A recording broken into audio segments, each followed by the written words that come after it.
Welcome to our panel. Here we are dealing with climate change and diving deeper about the reasons, the sources of the problem.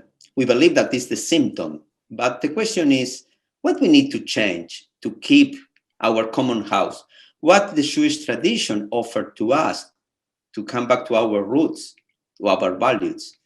And then it's really a privilege to share this panel with our fellows and to share what is our own experience, like Jewish people, leaders, fellows like rabbis around the world, businessmen and people make decisions about how we produce, how we consume, how we translate our sacred texts in real actions, how we build communities centered in these values about climate change.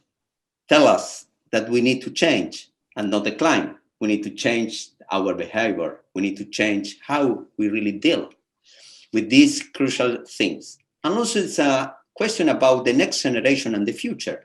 We believe that the future is something that we can build together in the present.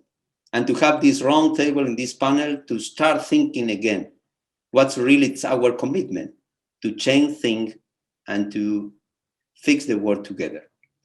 Thank you very much for being here. And this is for me a privilege to share with my fellows, with Rabbi Sheni, Rabbi Tanya, Rabbi Jonathan, and also with Jonathan Cohen coming from Israel to add the Israeli and our Zionist voice about this really challenge, how we face climate change and how we build a more sustainable world.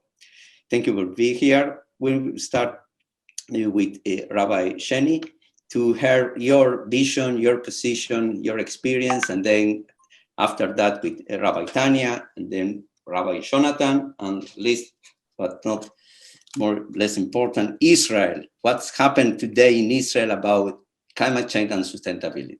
Please, Sheni. Thank you. So I was asked to speak a little bit about a perspective from the United States. Needless to say, the United States has an outsized impact on the global climate crisis, both for good and for bad. In addition to being a massive contributor to climate change, the United States also has the potential to be a leader in bold and creative responses. And there is a growing climate movement in the United States. I'm heartened to share that there's also a growing Jewish climate movement in the United States. We launched Emanu, a Jewish call to climate action, a year ago to mobilize the American Jewish community across the generations to confront the climate crisis, we like to say, with spiritual audacity and bold political action. We work closely with partnerships of other organizations, including the URJ's Religious Action Center, that's an amazing partner, in an effort to bring the full power of the American Jewish community to the climate movement, and to bring about the kinds of solutions at the scale that science and justice demand. So what does this mean? It means policies that will get us to net zero emissions well before 2050, while building a just and equitable energy economy. And this last part is really important because the climate crisis is also a social, racial, and economic justice issue. We have to make sure that as we have this massive transformation of our energy systems and infrastructure, that we don't, in so doing, further systemic injustice, but actually it's an opportunity to build a more just and equitable society. Climate change, in some ways, I think of it as like a force multiplier. It accentuates inequities. And we see that in the most severe impacts being in the global South, and here in the United States being in Black, Brown, and Indigenous communities. So right now in the United States, we're actually at a historic moment, We're facing these intersecting crises, right? The pandemic and the economic devastation that it's brought about, insidious racial inequity and injustice, and climate destruction at an unfathomable scale. And more Americans are experiencing the impacts, the fires across the West Coast, the flooding in the Midwest, the hurricanes in the Southeast. But we have an opportunity to address these colliding crises and re-envision and rebuild a just and sustainable world for all people. And it's difficult to overstate the potential of this moment, President Biden has put forth a multi-trillion-dollar recovery plan to rebuild and transform our nation's infrastructure. 3 things: putting us on a fast track to 100% renewable energy, creating millions of good new jobs, and centering environmental justice. And Biden's plan could really serve as a roadmap for a just green recovery that's so needed, but it's going to be a challenge to get it through Congress. And so as our nation shifts from relief to recovery, this is really the best shot in a generation at transforming our society. But it's going to take courage and vision and boldness and leadership and organizing. It's going to take all of this. And I'll just close by saying facing the climate crisis requires all of us to remember and access our collective power, because we have collective power, and we see that, in this international gathering, and we need to act, boldly if we're going to ensure that humanity can continue, l'dor v'dor, generation to generation. Thank you, Shani, for that. This is maybe something that we come later about what Diane is doing to really pursue Jewish activism about climate change, how we can connect the general activism in society and our Jewish tradition. Now we are moving to Tanya. Please, Tanya, share with us your vision and what is your action. Thank you very much, Sergio, and it's a real pleasure and honor to be part of this wonderful panel. And it was really interesting to listen to Jenny, as always, and to see that, the setting of this kind of global picture of the climate destruction and the really important changes which needs to take place soon. So I probably will be talking about all this from a small local sort of, provincial perspective, how it implements it in the local level. Because the Midlands region, where my city Nottingham is based, has recognized the importance of preventative actions towards combating the pollution and destruction of the living habitat of the earth. And I'm proud to say that Nottingham met the local government's 2020 energy strategy emission target earlier. The most recent figures, they show a reduction of 41%, 80% per city, and 49% per person. This is good progress, but we need to do much more than this. Nottingham has an ambition to become the first carbon neutral city in the UK by 2028. And as a liberal community in Nottingham, we are very lucky to be only 40 minutes away from the first UK's eco-housing project in Hockerton. And one of the families living in that eco-village for the last 18 years is a member of our synagogue and have been instrumental in influencing our turn to green policies as a congregation. We are also lucky to work with Fair Share, a charity which distributes leftover food from supermarkets and which we use in our weekly meals for poor and homeless people of Nottingham at Sash Kitchen. We are lucky to have business people in our community who recognize the importance of eco-policies. For example, one family owns more than 100 garden centers that have been using biodegradable carry bags for the last 15 years and run their buildings on 100% renewable energy. And I particularly celebrate this achievement because the Midlands report recognized fossil fuel as one of the biggest polluters in the area. And the best way of mitigating it is by switching to 100% renewable energy suppliers. The reason we are talking about climate change today is because we have realized its many causes cannot be tackled by enthusiasts or activists alone, by one government or even a few governments. And I liked what Jenny said, we need our collective power. It is like in that famous Midrash about the man on the ship drilling a hole under his seat and telling other passengers to mind their own business as he is drilling a hole under his own seat. If we have even one hole in our ship, we won't survive the storm. Today, it is time to recognize that global pollution and waste or abuse of resources cannot continue for much longer. The problem, however, needs a holistic and strategic approach by all of us.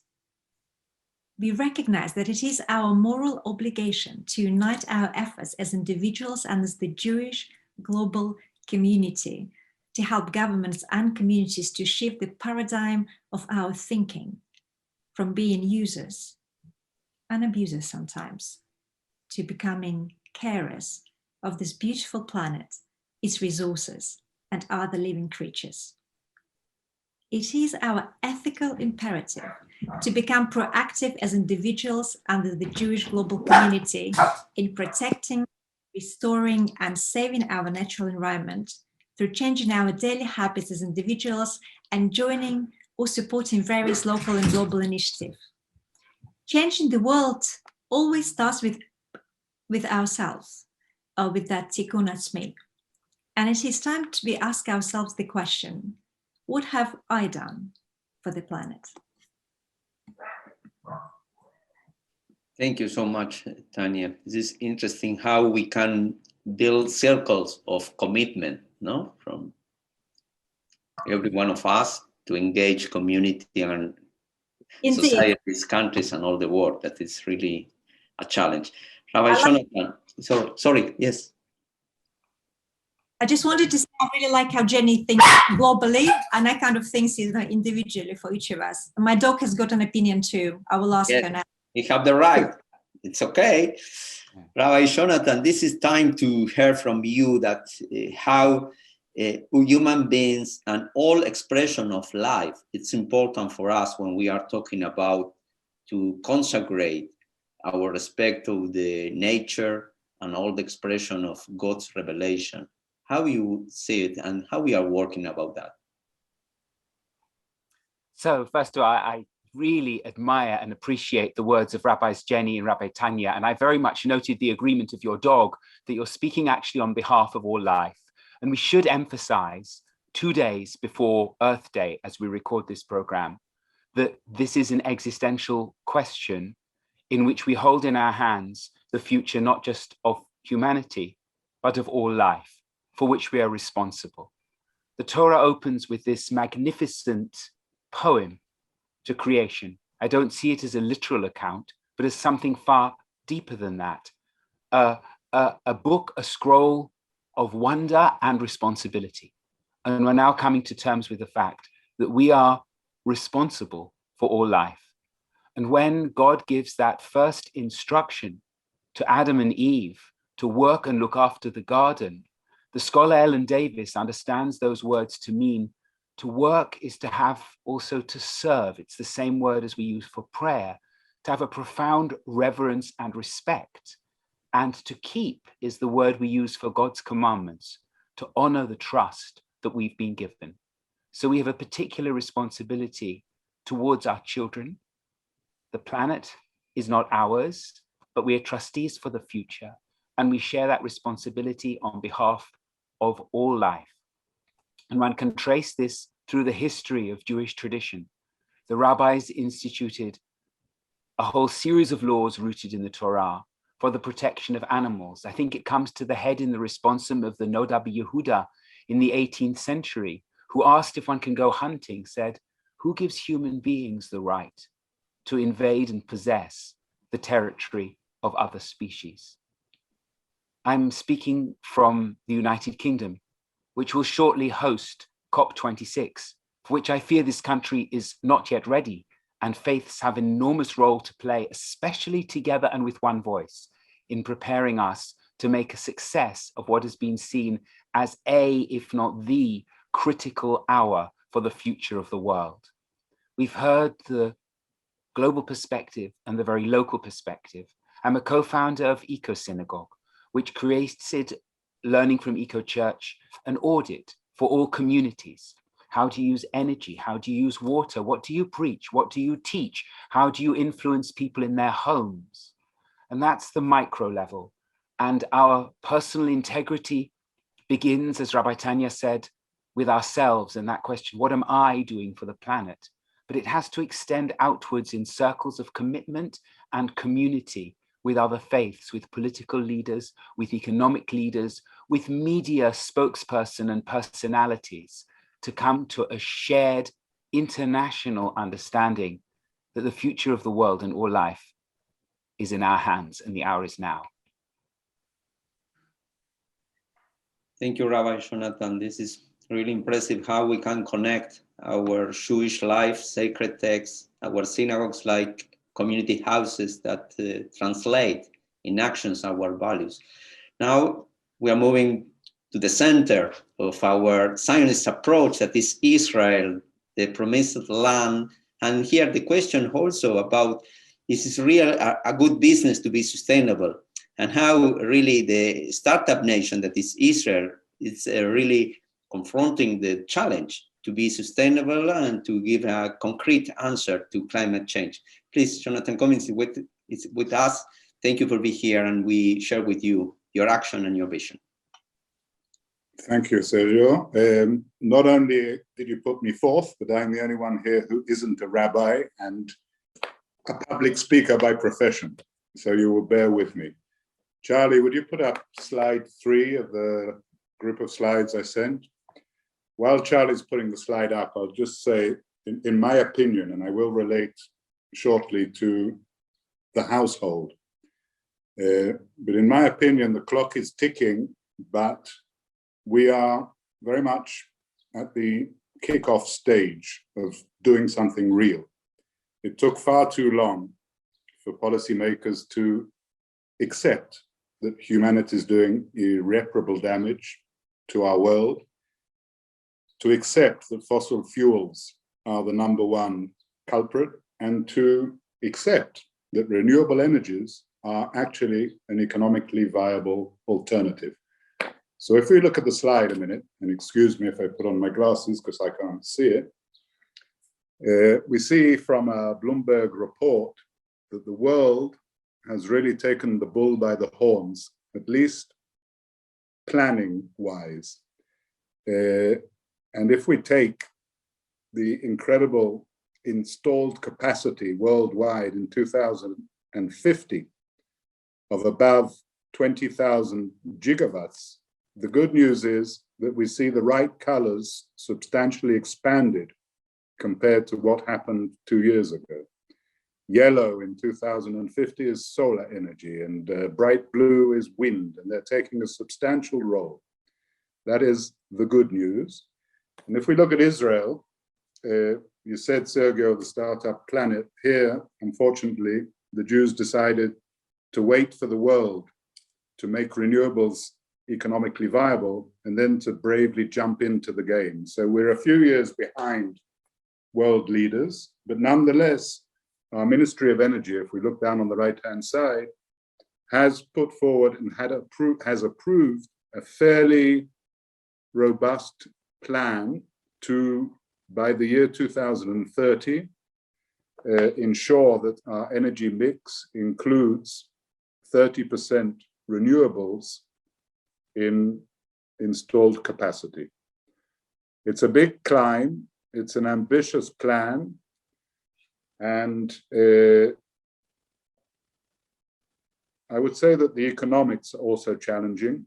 The heyday of renewables is behind us. Project IRR, or what we call equity IRR, or what the investor takes home. If equity IRR used to be between 12 and 18%, which is a ridiculously high margin, today we're down to far more modest margins, and it's a challenge to the industry. Israel will come in and, I hope, be capable of offering the world various novel solutions to the challenge that renewable energies demand of us. And I hope we'll be able to justify economically huge investment in the field by innovative action and novel techniques and technologies that are being almost daily put on the market here. That's the good news. I'd say the bad news is that we all know and have all experienced, and I've been in this industry now for over a decade, that our policymakers are very good and very strong on making their declarations. They're not so strong on implementation. Implementation is something, especially on long-term challenges, that doesn't necessarily bring the voters in. And therefore, if I move from the global picture and what Israel is bravely attempting to do and address our household responsibilities in this revolution, I'd say that number one, we have to play the watchdog, each and every one of us, each and every community, each and every group of concerned citizens. It's very much appropriate to applaud success. And it's very much appropriate that we do our utmost to condemn those policymakers or governments that do not actually implement.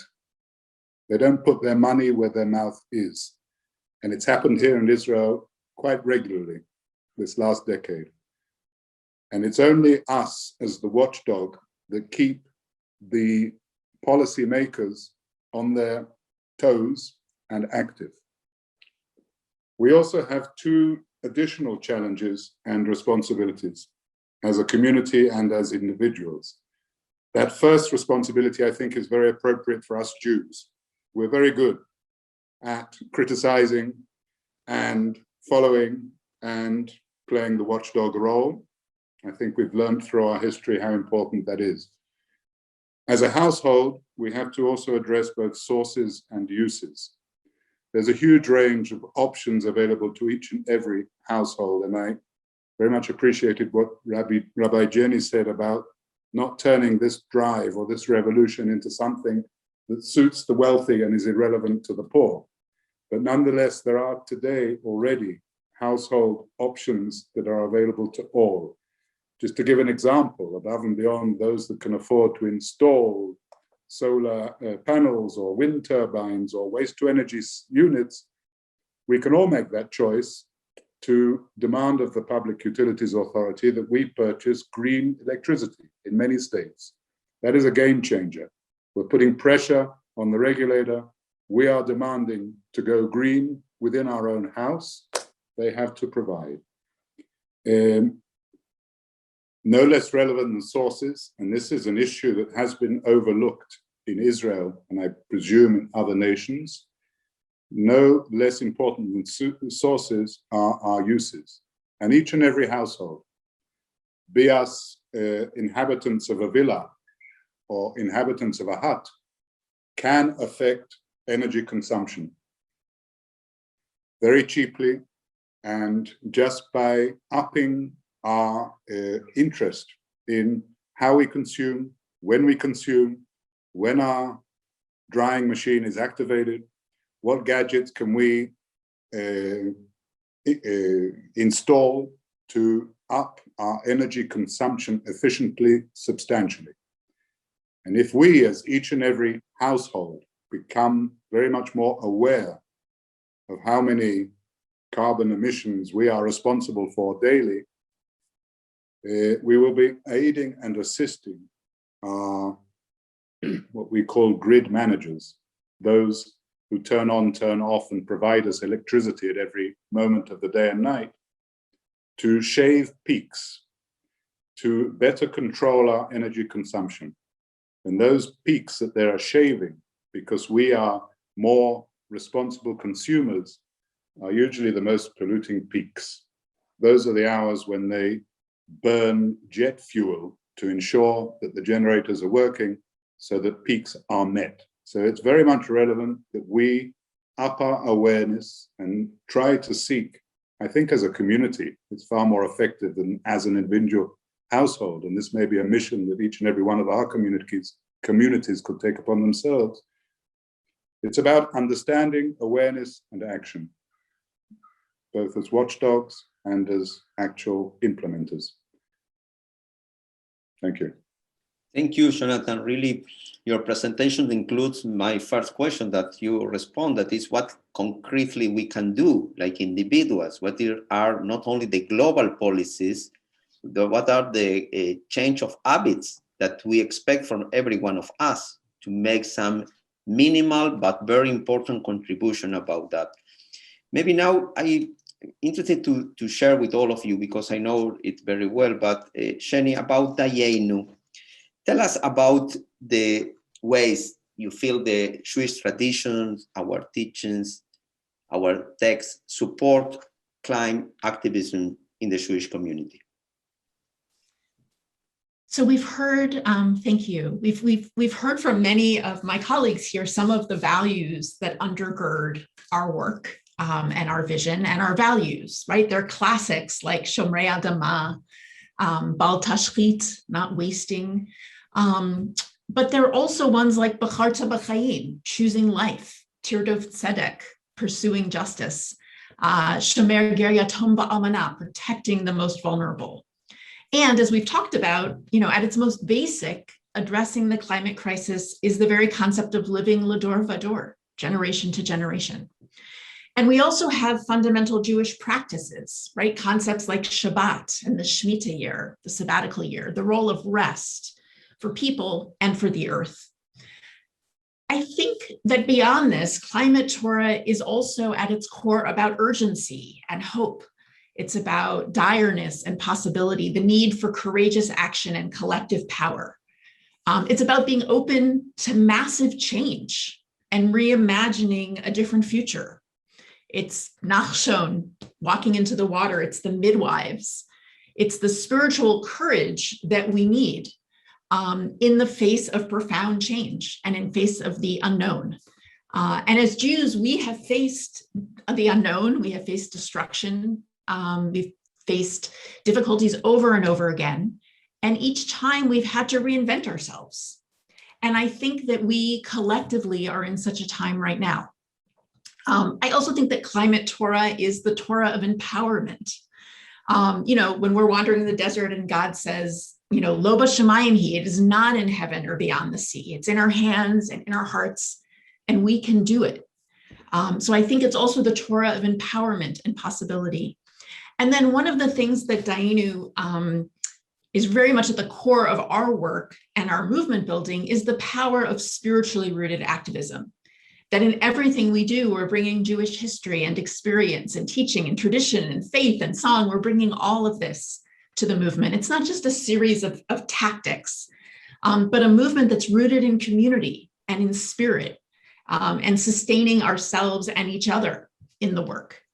So I think it's important that we weave spirit and song, into everything we do, and that we hold both that urgency and that hope. And I'll close in responding to this, Sergio, just in saying that that's why we actually call ourselves Dayenu. Dayenu has this double entendre, right? Most obviously, it's the song of gratitude that we just sang at the Seder, right? As we retell the story of our journey from slavery to freedom, and we say, if God had brought us out of Egypt and not given us the Torah, Dayenu, it would have been enough. But it also means we've had enough. We've had enough destruction. We've had enough valuing fossil fuel companies, as Jonathan spoke about, over human life. Dayenu. And it also means we have enough. We have what we need to confront the climate crisis and move towards climate solutions. We have the resources. We have the policy rubrics. We have the technology. We have what we need so that everyone can have enough. Thank you, Shani. Really inspiring and powerful sayings. Now, Tanya, we know your work, and my question is if you feel that it's a moral imperative of the Jewish community to foster relationship with interfaith and secular community to tackle this issue. For my own experience from Latin America, coming from Argentina, I have my teacher that now became the Pope teaching us with these inspired words, Laudato Si, how we need to respect, how we need really to honor, like also Rabbi Jonathan said. And very interesting to know that in this round table panel that we are really bringing from Arba Kamfot Aretz, a different point of view about countries that we share the same word. And like Jonathan Cohn said, for my experience, climate change is an urgent thing for the poor people. They are top on the list, because when we really degrade the climate and we degrade the earth and the nature, The poor people lost everything. And they lost, first of all, the dignity. How you feel that your work in interfaith and outreach secular communities offer to the Jewish tradition to have a wider expression to tackle these issues? Well, thank you so much, Sergio. It's such a good question. And as you know, interfaith is one of my passions in life. And of course, I think that it is a moral imperative for the Jewish community to foster relationships with interfaith and secular communities, and certainly in areas of shared concerns. I do think that interfaith and building relationship is actually really powerful tools in combating anti-Semitism, poverty, and certainly climate change as well. And climate change and pollution, as we said, are issues that require a global response. The more cooperation between different groups we have, the more effective we will become. And I think that's the only way of addressing this sort of, difficult climate change issue, the way it has become. And I certainly think that different organizations and eco-initiatives within the UK, and certainly one of the best initiatives, not because I'm a member of that group, is Eco Synagogue. And we are very lucky to have today with us one of the co-founders, Rabbi Jonathan Wittenberg, with us. And another co-founder is Rabbi David Mason, prove that this is the only effective way of making a real impact in this area. And it is also to encourage as many people as possible to change their daily routines, as well as encourage organizations to change their practices and to become eco-friends of the environment. That's really great. And now people like me and others that we read and follow Rabbi Jonathan books and papers about why really you believe that Jewish tradition teaches us to be safeguard of any expression of life, because we learn in the Torah that we need to give an answer in any Ashomer Achi Anochi, if we need to be present, if we need to keep our brothers, but also we need to keep any expression of life. Why? A short Midrash, which I very much love, concerns the lamp on the menorah. And God says, Nercha biyadi v'ner'i biyadecha. Your lamp is in my hands. I care for your life, but my lamp is in your hands. And I think God's lamp is really all life. The Jewish mystics, like mystics of all faiths, have believed that God is not far off, but God is present in all life. We talk about the tree of life as sustaining all life, and its spirit runs through us all. So it's not just that we're responsible, we're actually part, and we're not just a part, we are a dependent and interdependent part. A quote that I very much admire and think about a lot comes from Ecclesiastes, from Kohelet, Melech lasadeh meshubad. Even the king, even the president or the prime minister is subservient to the soil. And I feel we've forgotten this as a civilization and take the gifts of nature for granted without caring back. And the time for caring back is really now. And I want to say something else about Jewish tradition, which I think Rabbi Jenny really put forward very compellingly, which is there are two kinds of mitzvot, two kinds of commandments. And this is a commandment, I feel, I'm looking out at my garden, the dryness now, London, famous for rain, is now a drought area. So the commandment comes from outside my window. It mediates God's word. There are mitzvot aseh, you must do, and you must not do. And we need to try to get this right in the way we communicate as faith leaders and climate activists, which is there are things we do have to say to people you must not do. We must reconsider our whole culture of consumption. And that's a big ask. And I fear it's also, if I can say that, a legacy of colonialism. But we also need to talk about mitzvot aseh, what we have to do. And we need to teach awareness and appreciation. Dayenu, you said, we have sufficient wonder and beauty around us. We need to appreciate and teach our children to appreciate. But we also need to teach positive messages about climate.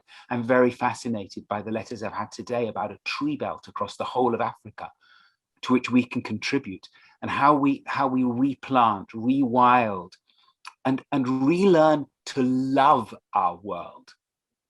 That's the core of the mitzvah taseh, the positive that we also need to do and communicate. Thank you so much, Rabbi Jonathan, for your testimony and your books that really guide us in this direction. And really, we are talking about something that is really global, but very concrete, that it's transdenominational inside the community, the Jewish community, it's interfaith, it's global, but we never give up and we keep our hope. And when we share together the Atikva, we know that everyone, like really truly Zionists, we remember very well how Israel transformed the desert in a garden. And now the question, maybe to you, Jonathan, it's really we can expect from Israel to become a role model. How connected is the Israeli society with this Jewish commitment to become sustainable? How do you see the future of Israel leading us in this climate change activism? My response would not be totally positive, but let's start on a positive note. And I'll ask Charlie to put up the picture I sent you yesterday, Charlie, of the solar installation at Kibbutz Lotan. For us Reform Jews, there are some positive examples of good things happening on a communal level. And Kibbutz Lotan, a Reform kibbutz, who has set itself a goal, an ecological goal to lead in all matters ecological and to exist as a very sustainable and active community. This is a picture of our solar installation at Kibbutz Lotan that we installed just 2 weeks ago. We finished the work. We still have to hook up to the national grid. But this is a fine example of a Reform community in Israel who lives, acts, and achieves according to its values. Let's put it that way. That's the good news. If I were to take the state of Israel as a whole, I think we still have a long road of educating ahead of us. When you see a citizen of the state of Israel stopping at the side of the road to unload his trash, mostly plastic bottles, water he's drunk on the way home, and then carry on home, then apart from us being infuriated by what we see, there isn't enough in place to actually ensure that such actions cease. And I think it's all about education. I think it has to start very young.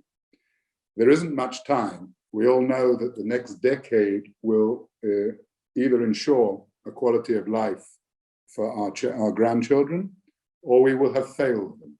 So education that has to start at roots and is starting at roots in Israel. And there are examples of various, I'd say experimental at this stage, endeavors to educate our youth towards climate responsibility, to consumption responsibility. They don't take it as far as to claim that each time you're eating a steak, you're devastating a rainforest, because the children wouldn't like to hear that, but there is a general drive to educate the next generation. I don't think Israel is a leader in that world. I think Israel has to learn from other nations. I think it's a global challenge, and if we don't each learn from breakthroughs and the right direction that others take, then we'll all be at the somewhat lower side of the moderate, or the average, which is not enough. We have to all learn from each other to improve and to excel. I think the state of Israel, the role that Israel will be playing in this challenge, in this revolution, is as the high-tech nation. It is amazing, and I didn't mention that before, how numerous are the entities that are like mushrooms after a rainstorm, raising their heads in Israel and offering new solutions at household level, at national grid level, to further improve and revolutionize our drive to leave fossil fuels as something of the past and to depend upon renewables. Another example of such is the whole world of the electric vehicle, which we didn't touch upon yet. But electric vehicles are another example of how each and every one of us could further take active and direct responsibility. And Israel in the world of electric vehicles is also taking a very aggressive stand, and the numbers are showing, and the infrastructure is beginning to be built, and we and much of the modern world will be electric within, some say 10 years, some say 20 years, the quicker the better. Israel here again is leading on new technologies, new improvements, and what can be done to hasten the process. Just one last point on this. I think that Israel and the 9-point-something million citizens of Israel, we are a speck on the backside of the world. But we're living in a region that has so much to offer renewables, and a little more cooperation with our neighbors would take us very much further and in the right direction. And this is another goal that Israel has to tackle. We have no land. Our neighbors have too much land. We have the know-how. They don't. There's so much that can be done in cooperation that the world is going to have to wake up to and to start addressing. And I think Israel here could be a prime example of how to lead a drive to cooperate with neighbors to achieve that much more, that much faster, and to ensure that our neighbors are also provided the advantages that our initiatives could offer. Thank you. I have a lot of questions, but maybe I can share some answers if you want to ask me something. Yeah, I would like to ask a question. I really enjoyed what Jonathan has said, and particularly 2 points that we all have to learn from each other, and about cooperation. I just think cooperation, for me, as the person who is so keen on interfaith and different ways of working together, is a magical word. And I want to ask Rabbi Sergio, obviously take into consideration all the recent initiatives and in the UK's like eco-synagogue of different denominations coming together, working together, different communities coming together and showing, I'm looking for collective power of Jenny, so that collective power. You being an eco warrior, eco veteran, what is your opinion on World Union, World Union for Progressive Judaism stand on climate change? And you obviously as the person who organized this panel, what do you think World Union for Progressive Judaism can do to tackle this problem as an organization? Yes, from my own experience, I really share this opportunity. We are right now in Connections, that is our first international virtual platform, because we used to have connection in Jerusalem, in person.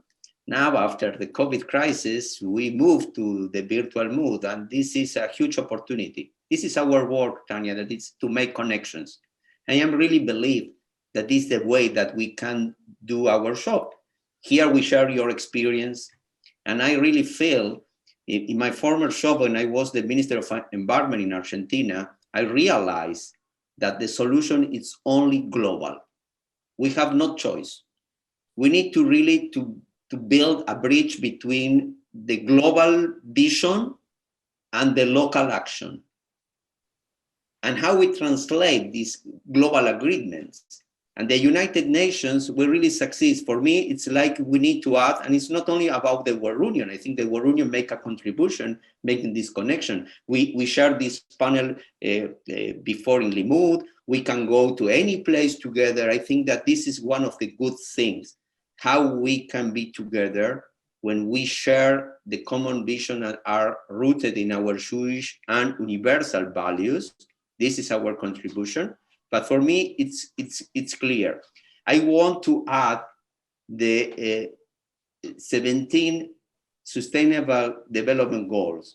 That is the global agenda of 2030, that every country signed, like a new mitzvah. We need to add our mitzvah. This is the way that liberal, progressive, reform, reconstructive, conservative, secular Jews, we need to say, here we have a common ground. We have goals to become sustainable that for us is not an illusion, it's not an utopia, it's something practical that we believe and we practice. It's a mitzvah. And this is for me the way that we can really to share. I'm so glad to have this panel again, and will we continue? This is our commitment. The World Union, it's a platform that will we continue with this connection. We are not the owners, we are not the top leaders, we are not the umbrella of the global climate change activism. The opposite, we are the common ground, the fertile place that we can share, that we can empower, that we can really be together with the difference and the uniqueness of our diversity, like nature, with the power to be together and to add value. And every one of you in different fields, that is not the panel, and it's not connection, it's not an institution. It's, I want to really to be grateful and to thank the work day by day, that every one of you, because you are like the new Noah. The flood is coming, but people like you are building the ark. And the way that we are really facing the challenge is like Noah, Ishtam Betoroto. But here is the integrity to do our best, but to do something concrete. And then I offer to you to share the last brief remarks when we finish this amazing panel. And I close again to every one of you.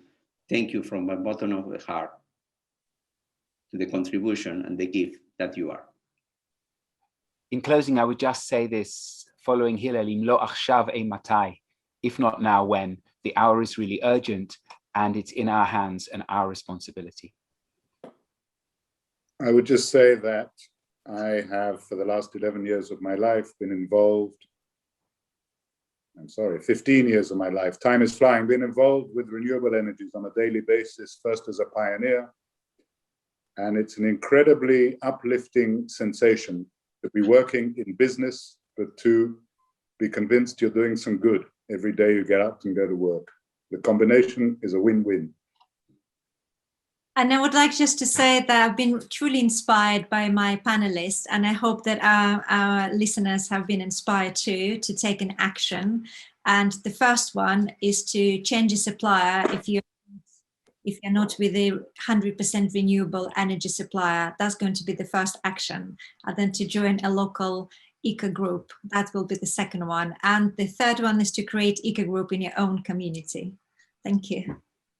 And I would say that if we're going to mitigate the most devastating impacts of the climate crisis and avert total climate collapse, that has to include taking action on a systemic level.